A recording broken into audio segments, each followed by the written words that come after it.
सभी को जय सिया राम। हम लोग आज रामचरितमानस उत्तरकांड के दोहा संख्या 120 पर हैं। छविनाथ जी, आप कुछ कथा या कोई प्रसंग बताना चाह रहे थे, तो क्या आप तैयार हैं उसे बताने के लिए? नहीं, आपने कहा था कुछ ग्रेविटी के बारे में बताने के लिए। जी तो जी। आज किसी दिन करें। हाँ, किसी और दिन कर लेंगे आप, और ठीक है। मैंने तो महाभारत की एक कथा बताई थी, छोटी सी। हाँ, वो तो तो आपने बता दी थी। जी जी। पर जो जिस विषय पर हम लोग ने कल चर्चा करी, बात आपसे करना चाह रहे थे, ये बीच में आया तो था तो मैंने अपने, बता दिया था। हाँ, मैसेज में आप बता दीजिएगा अगर कभी कुछ कहना हो, तो हम लोग पहले से तैयार, यहाँ पे वैसे ही तैयार रहेंगे। चलिए, आपको खाली मतलब हमारे मून है, पृथ्वी है, उसके ग्रेविटेशन कैसे होता है, कैसे क्यों हम खड़े रहते हैं, गिर क्यों नहीं जाते हैं। जी। स्पेसक्राफ्ट में जब हम स्पेस में जाते हैं तो वहाँ खड़े क्यों नहीं रहते हैं, वहाँ हम तैरते हुए नजर आते हैं। तो ये सब थोड़ा मैं आपको शेयर कर दूंगा उसमें, अलग आप अलग जो बता हमारे दीजिएगा, प्लैनेट। आप तैयारी कर लीजिएगा, आप ही बताइएगा, हम उतने अच्छे हाँ से ठीक बता, है। समझ तो शायद थोड़ा बहुत लें पर बता नहीं पाएंगे। नहीं, तो आपके हम सामने में लोग, बोलने में मुझे थोड़ा सा संकोच लगता है, क्योंकि आपकी भी साइंस बहुत आप, बहुत तेज है। हाँ, नहीं कोई नहीं है, आप म्यूट कर लीजिए, हम लोग प्रसंग हाँ को आगे ठीक। बढ़ाते हैं।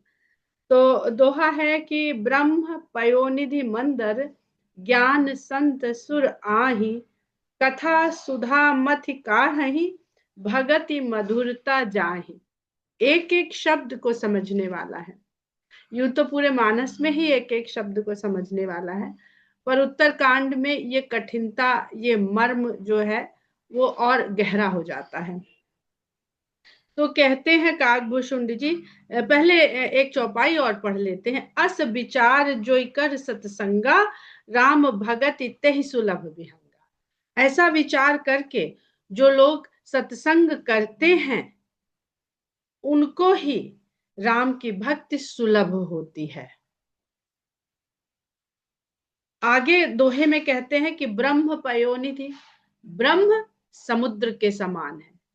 ब्रह्म का जो वर्णन है, नीचे देखिए तो टीका में वेद लिखते हैं, वेद ब्रह्म स्वरूप ही कहे गए हैं। अब अगर आप देखिए कि ब्रह्म को पयोनिधि कहा है, सागर कहा है, तो थोड़ा पीछे भी कभी कभी जो प्रसंग हमें याद आ रहे हैं हम उनकी बात कर देते हैं। वैसे तो गोस्वामी जी ने बहुत बार समुद्र का जिक्र किया है, वर्णन किया है, सुंदरकांड में तो खुल के किया है, समुद्र के 10-10 पर्यायवाची एक दोहे में उन्होंने प्रयोग किए हैं। तो जब सीता स्वयंवर हो रहा है मिथिला में, तो सारा समाज सागर में जब डूबता हुआ सा प्रतीत होता है, तो वहां पर जो धनुष है वो जलपोत के यान, जलयान के रूप में बताया गया है। उस इसको आप लोग कनेक्ट करके समझने का स्वयं से प्रयास करिएगा। कभी चर्चा करी जाएगी तब इन बिंदुओं पर हम लोग चर्चा करेंगे। और जब भरत जी अयोध्या कांड में राम से मिलने आते हैं, तो राम का विरह भरत जी के लिए सागर के समान है। या शायद जब एक जगह, अगर हम भूल नहीं कर रहे हैं, तो उत्तरकांड में जब हनुमान जी आते हैं राम के आगमन का संदेश लेकर के, तो राम का विरह भरत जी के लिए समुद्र के समान है, विरह रूपी समुद्र है, और हनुमान जी का आना उसमें जलयान के समान है। उस संदेश से वो समुद्र में डूबने से बच जाते हैं। तो वेद को, ब्रह्म को समुद्र यहाँ पर कहा गया है। अब समुद्र है वेद, तो समुद्र की थाह पाना, समुद्र से मणि को प्राप्त कर पाना, जिस मणि की बात गोस्वामी जी ने भक्ति के रूप में करी, वो कठिन बहुत है। हालांकि इसी समुद्र का जिक्र जितने भी संत महात्मा हैं जिन्होंने अपने अंतर मन के द्वारा, साधना के द्वारा, प्रभु की कृपा के द्वारा इस मणि को या इस मोती को प्राप्त कर लिया है, जो बपुरा बूरन डरा रहा, जिन खोजा तिन पाइया, गहरे पानी पैठ, बहुत सारे प्रसंग आपको मिलेंगे। तो कहते हैं ब्रह्म पयोनिधि, ब्रह्म तो समुद्र है। अब समुद्र में अगर हम मथानी चला लें, अभी अभी उन्होंने दूध के द्वारा दही और दही को मथने की बात करी। भाई वो तो थोड़ी मात्रा में था, थोड़ी मात्रा में था।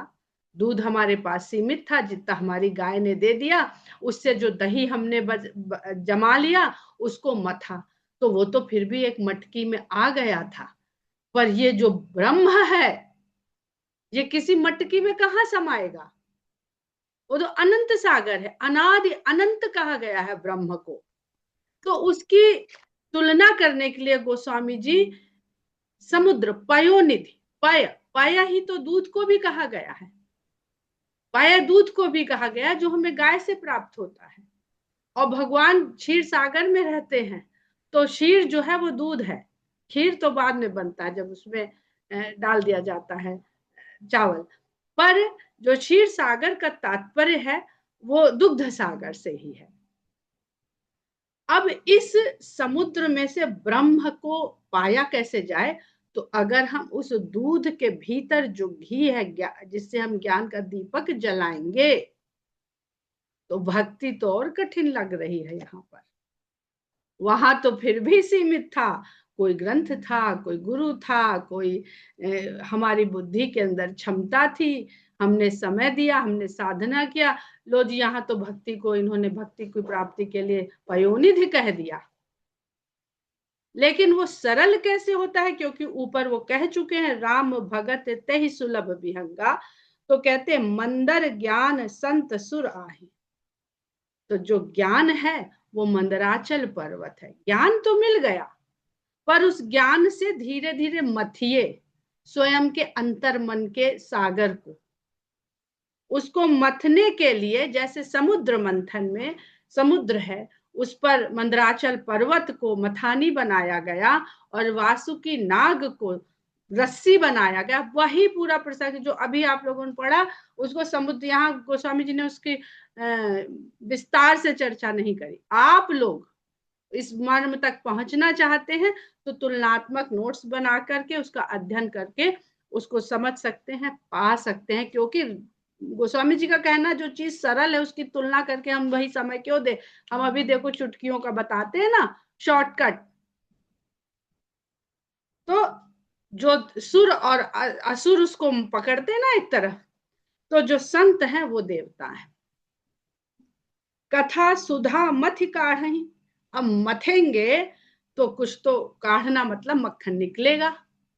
तो जो कथा है, अमृत जो निकल रहा है, जो हम लोग इतने दिन से पढ़ते हैं, समुद्र मंथन की कथा बचपन से ही हम लोग पुस्तकों में पढ़ते आए हैं, तो वो क्या प्रतीकात्मक कथा है हमारे स्वयं की और हमारे संसार की। सब चीज दोनों उसमें आपको मिलेंगे, हर जगह आपको, चाहे रामायण पढ़िए चाहे पुराण पढ़िए, स्वयं को भी समझ सकते हैं और जगत को भी समझ सकते हैं।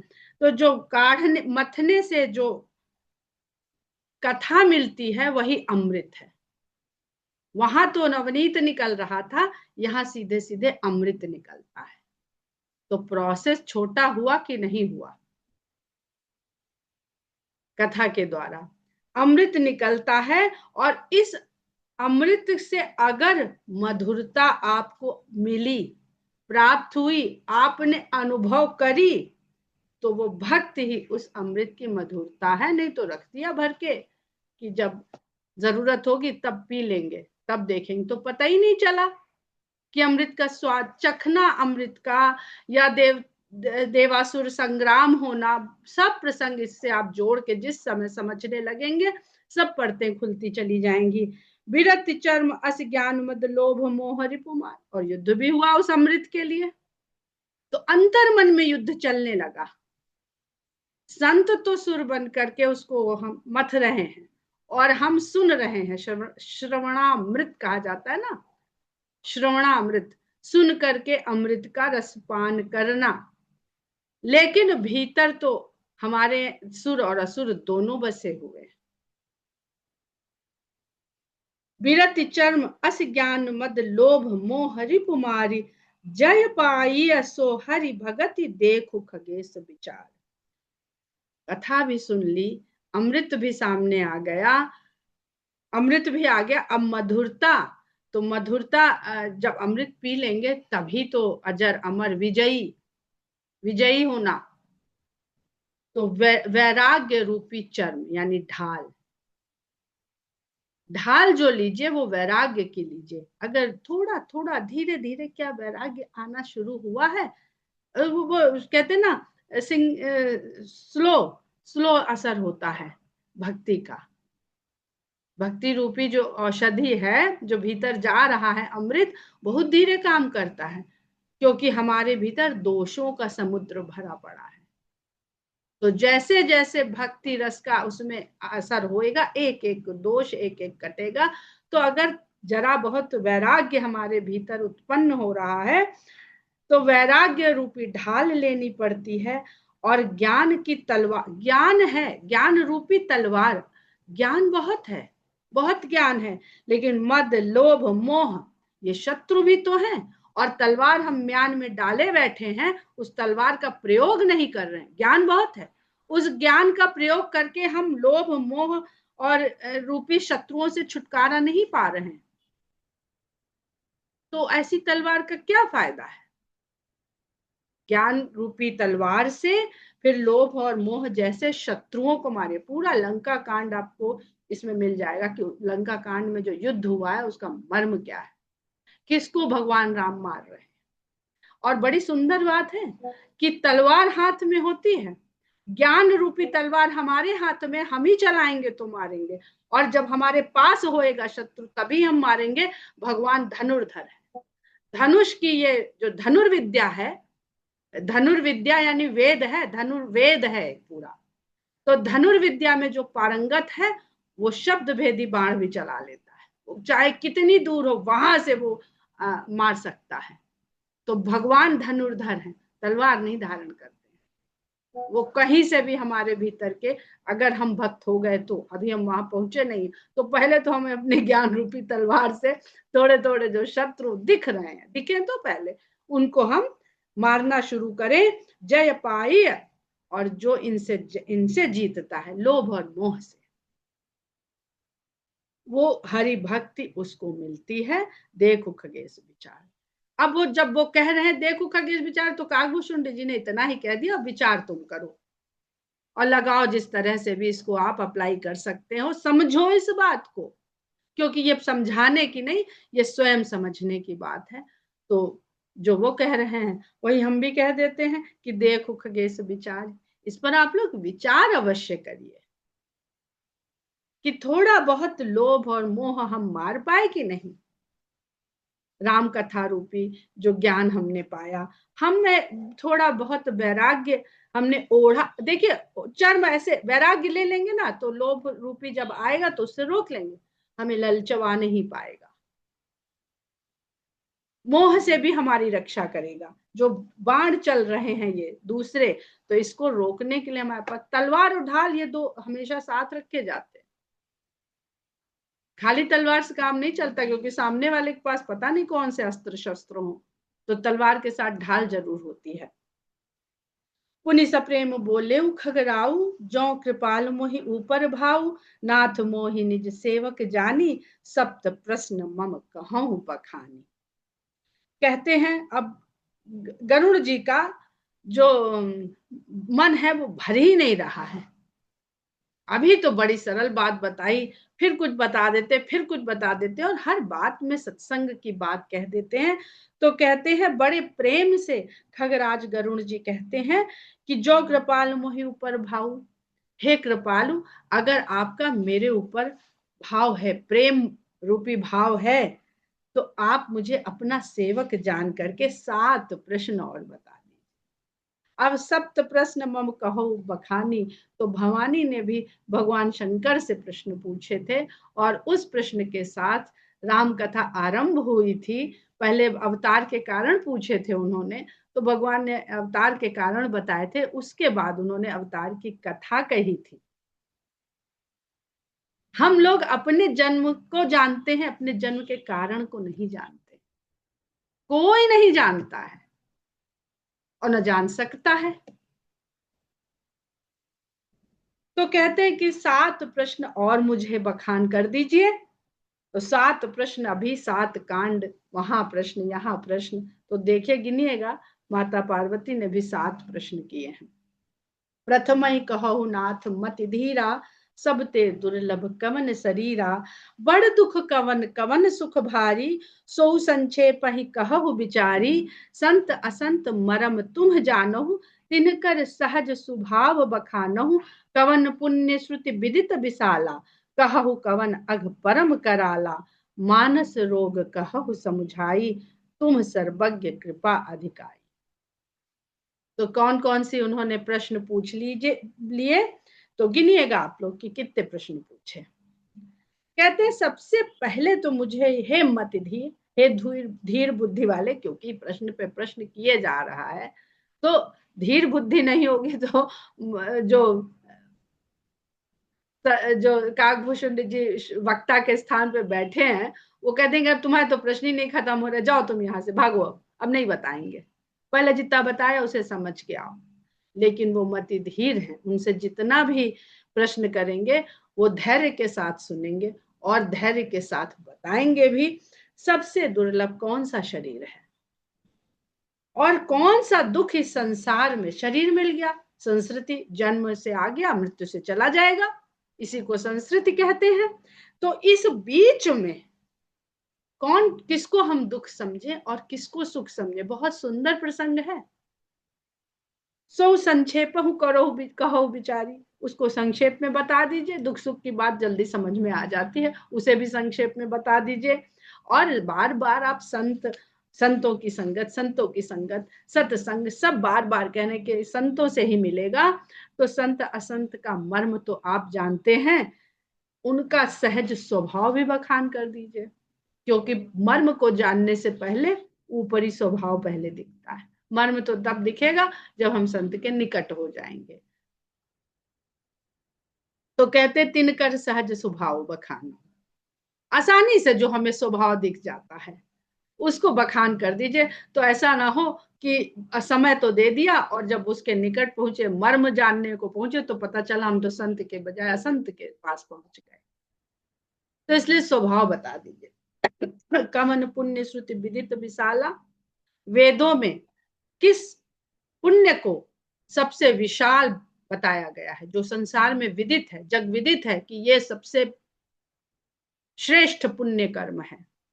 कहु कवन अघ परम कराला, और कौन सा पाप है जो अति भयंकर है, परम भयंकर है, परम कराल है। मानस रोग कहु समुझाई, और मानसिक रोगों की आपने बात करी, देह लेकर आए और देहिक रोग तो पाए क्योंकि देह उसके अधीन है, लेकिन ये मानसिक रोग में हम क्यों फंस गए, और मानसिक रोग हैं क्या, हम कैसे समझें कि हम मानसिक रोग के शिकार हैं। उन्होंने हमें अपने चपेट में ले लिया है। तुम सर्वज्ञ कृपा अधिकारी, आप सब जानने वाले हैं और कृपा आपके भीतर बहुत है, इसलिए ये अब ये भी बता ही दीजिए। तो काकभूषण जी कहते हैं तात सुनहु सादर अति प्रीति, मैं संक्षेप कहूं यह नीति। कहते हैं हे तात, आप बहुत आदर और प्रीति के साथ सुनिए। प्रश्न पूछ लिया और इधर उधर ताक रहे हैं तो फिर क्या फायदा हुआ। तो जो बता रहे हैं काकभूषण जी उसको प्रेम से भी सुनिए और आदर से भी सुनिए। मैं संक्षेप कहूंगी नीति, आपने पूछ लिया तो मैं संक्षेप में कह दे रहा हूं, अन्यथा मैंने तो बता ही दिया है, ब्रह्म पयो निधि मंदर ज्ञान संत सुराय। ये भी कह सकते थे भाई इतना बता दिया अब जाओ फिर से कथा जो है बताए, इसको दिमाग में अब लिखी हुई तो छपी हुई तो दी नहीं थी, उन्होंने सुना दी थी, तो जाओ फिर से इस पे चिंतन करो, विचार करो, कह तो दिया तुमसे कि विचार करके देखो, या जाओ किसी वेद को सुन लो, वेद को पढ़ो समझो, सब पता चल जाएगा। लेकिन उन्होंने पूछा है तो कहते हैं मैं संक्षेप में आपको ये नीति बताता हूं जो आपने पूछी है। नर तन सम नहीं कौनि उदेही, जीव चराचर जाचत तेहि, नरक स्वर्ग अपवर्ग निसेनी, ज्ञान विराग भगति शुभ देही। मनुष्य के शरीर के समान कोई भी देह नहीं है। अब ये जो बार बार ये बात भगवान राम ने भी कहा और यहाँ काकभूषण जी भी कह रहे हैं, तो पूरी कथा में गोस्वामी जी ने बहुत प्रसंग नहीं लिए, पर कुछ प्रसंग लिए जिसमें उन्होंने बताया कि कोई तो गंधर्व था, शाप के वशीभूत ये हो गया, कोई अप्सरा थी तो वो शाप के वशीभूत ये हो गई। इस मानस में नहीं है, पर अन्य रामायण में और अन्य पौराणिक कथाओं में बहुत है। तो शाप तो मिल गया, कभी सोच के देखिए कि हमें कोई कष्ट तो मिल गया। शाप क्या है? कष्ट का भोग है। कष्ट का भोग तो हमें मिल गया, और मिला कैसे? कोई ना कोई तो दुष्कर्म हुआ है वहां पर, जिसके कारण वो शाप मिलता है। कर्म प्रधान विश्व करी राखा, जो जस करे सो तस फल चाखा। लेकिन एक तो बड़ी सुंदर बात है कि रामायण में तो शाप को भी स्वीकार कर लीजिए तो वरदान बन ही जाता है, क्योंकि भगवान सबसे प्रेम करते हैं, चाहे वो शाप पाया हो चाहे वरदान पाया हो। लेकिन अगर उस जीव की मृत्यु ना हो तो वो उस कष्ट जो शाप के कारण मिला है उससे कभी मुक्त नहीं होगा, कभी मुक्त नहीं होगा। मुक्त होने के लिए उसे पृथ्वी लोक पर आना पड़ेगा, क्योंकि पृथ्वी लोक ही ऐसा लोक है जहां जीव जन्म से आता है और मृत्यु से जाता है। तो आएगा, मृत्यु को प्राप्त करेगा, तब जाके अपना जो उसका पुनः जो देह थी, जो शाप पा गई थी, उसको प्राप्त कर लेगा। तो कष्ट से उसको मुक्ति मिल गई। हम लोग इस बात को बहुत कहते हैं, बहुत असाध्य कष्ट में जब किसी को देखते हैं, हम जानते तो हैं कि मृत्यु मुक्ति का द्वार है, मुक्ति का द्वार ही है, मार्ग नहीं है। मार्ग ये जीवन है, और जीवन को वनवास बना लेंगे तो बड़ा सुख है, राम राज्य है। और जीवन को भोग की लंका बना लेंगे तो फिर मुक्ति नहीं है, फिर भोग, और भोग का परिणाम फिर भोग। तो कहते हैं कि नर तन सम नहीं कौनि उदेही, जीव चराचर जाचत जेही। जिसको पूरा चराचर जगत के जितने भी जीव हैं वो याचना करते हैं कि हमको मिल जाए, क्योंकि कोई ना कोई त्रुटि, कोई ना कोई भूल तो हर जीव से हो रही। देवी देवता जिसको भी देखे, पर ये जानना हो तो पुराणों की कथाएं पढ़ लीजिए। नरक स्वर्ग अपवर्ग निसेनी, ज्ञान विराग भगति शुभ देवी। तीन, नर्क स्वर्ग और मोक्ष। तो सुख स्वर्ग, दुख नर्क, और सुख दुख से मुक्ति अपवर्ग। नर्क स्वर्ग अपवर्ग, उसके लिए यही एक सीढ़ी है, मनुष्य का शरीर। निसेनी यानी सीढ़ी, और सीढ़ी है तो ज्ञान विराग भगति सुख देनी। और इस सीढ़ी पर ही चढ़ेंगे चलेंगे, मार्ग नहीं हो गया, ये सीढ़ी है। जीवन मार्ग है पर तन सीढ़ी है। हम इससे उत्तरोत्तर वृद्धि करने के लिए मिला है, अधोगति के लिए नहीं मिला है। यह हम इतना ही समझ लें। हमारा पैर ऐसे से चलता है, सांप रेंगता है, चौपाए ऐसे से भागते हैं पृथ्वी के पैरेलल, विज्ञान है सब ये। हम मनुष्य ऐसे हैं जो ऐसे ऐसे ऐसे ऐसे चल सकते हैं, पैर ऊपर उठाते हैं, ऊपर उठाते ऊपर उठाते। इवोल्यूशन के थ्योरी देखें तो भाई कुछ और जीव हैं जो ऐसे ऐसे थोड़ा बहुत कर लेते हैं, पर पूर्णतया जो ऐसे करता है, हमारा जिस दिन हम सीधे खड़े हो गए, हमने उत्तरोत्तर ठान लिया, हमारी देह ने कि हमें उत्तरोत्तर जाना है, तो देह तो उत्तरोत्तर कर ली, देह के भीतर के विचार सब नीचे की ओर कर लिए। तो कहते हैं ज्ञान विराग भगति शुभ देवी। ये जो देह मिली है ये ज्ञान वैराग्य और भक्ति देने के लिए ही मिली है।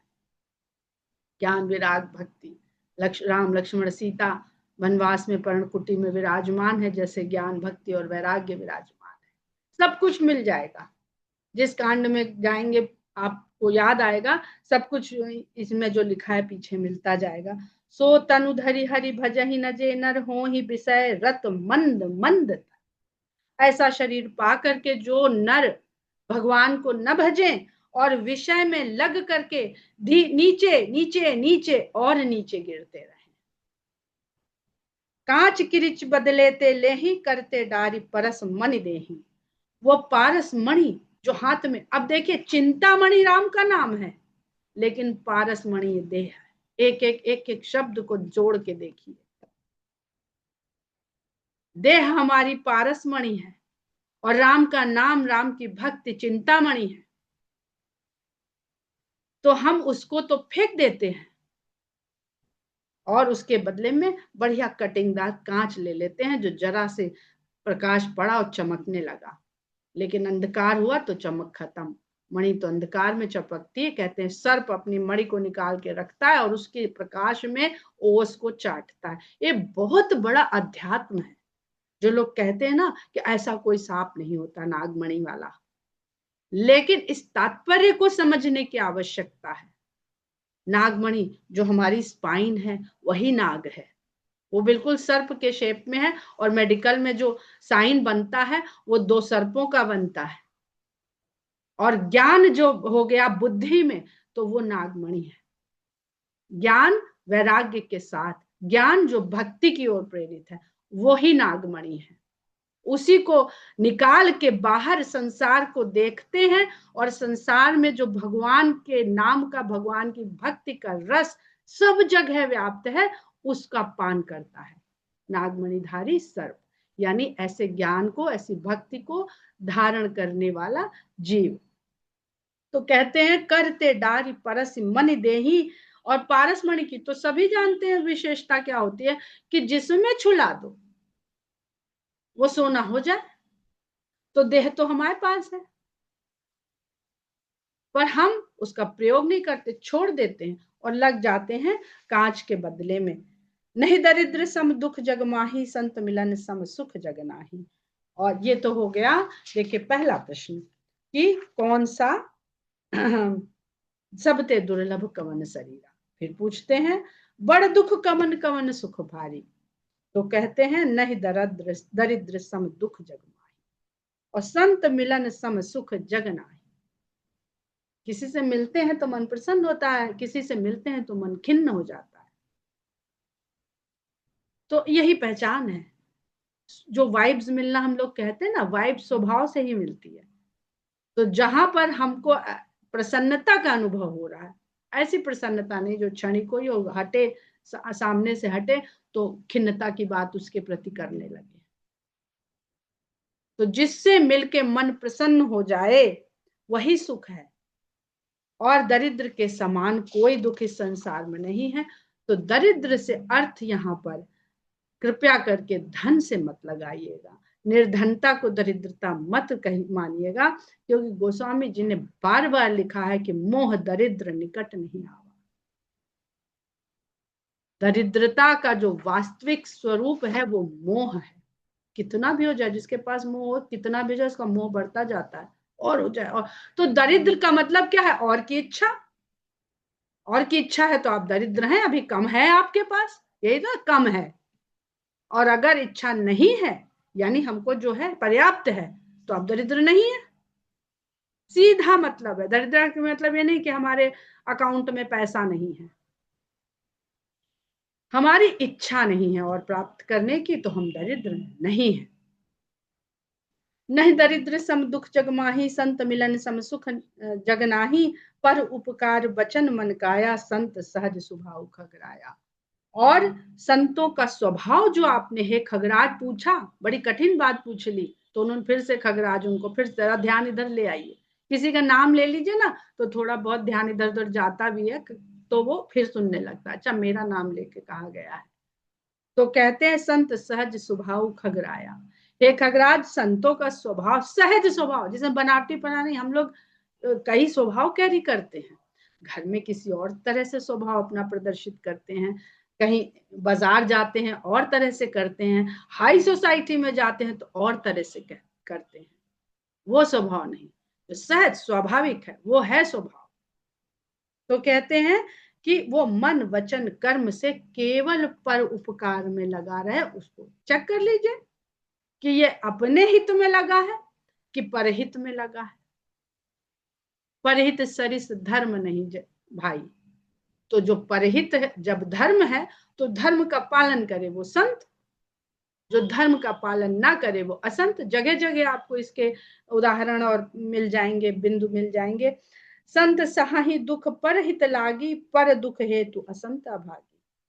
संत सहाहि दुख पर हित लागी, दूसरे के कल्याण के लिए भी अगर उनको दुख सहना पड़े तो वो सहते हैं। और असंत ऐसे अभागे हैं कि वो केवल दूसरे के दुख का ही कारण खोजते हैं और लगे रहते हैं। भूर्ज तरु सम संत कृपाला, परहित नित्य सह विपत्ति विशाला। संत लोग कृपाल संत, सदा कृपा बांटते हैं।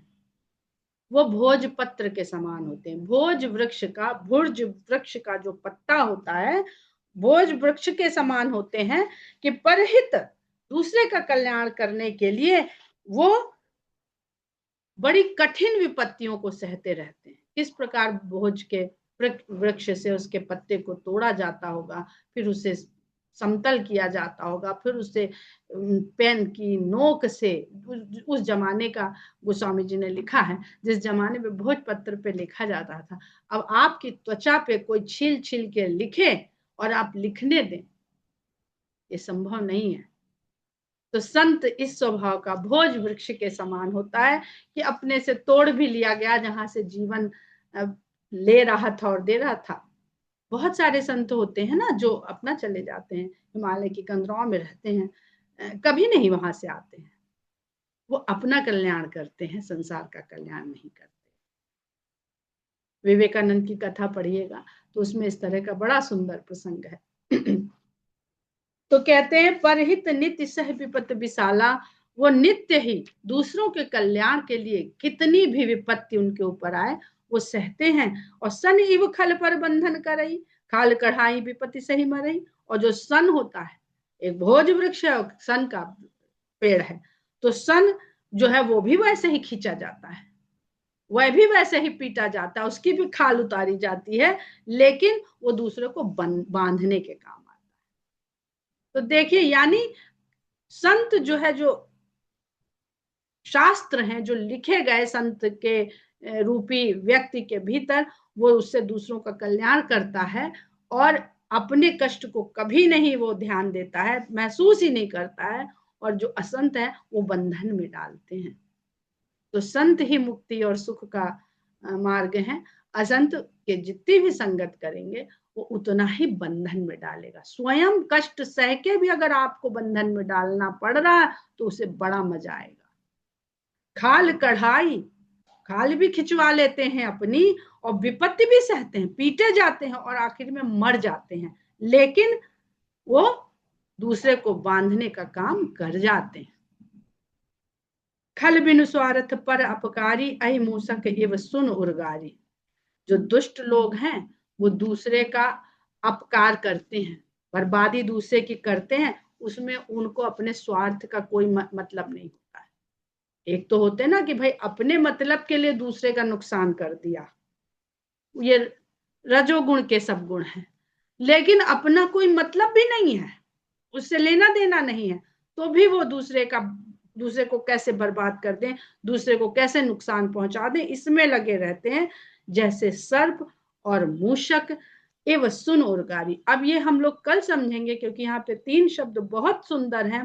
अहि भी है यानी सर्प है, और उर्गारी है, उस सर्प के शत्रु गरुण जी हैं, और मूषक है। तो यहाँ इस चौपाई से हम लोग कल आरंभ करेंगे। जय सिया राम।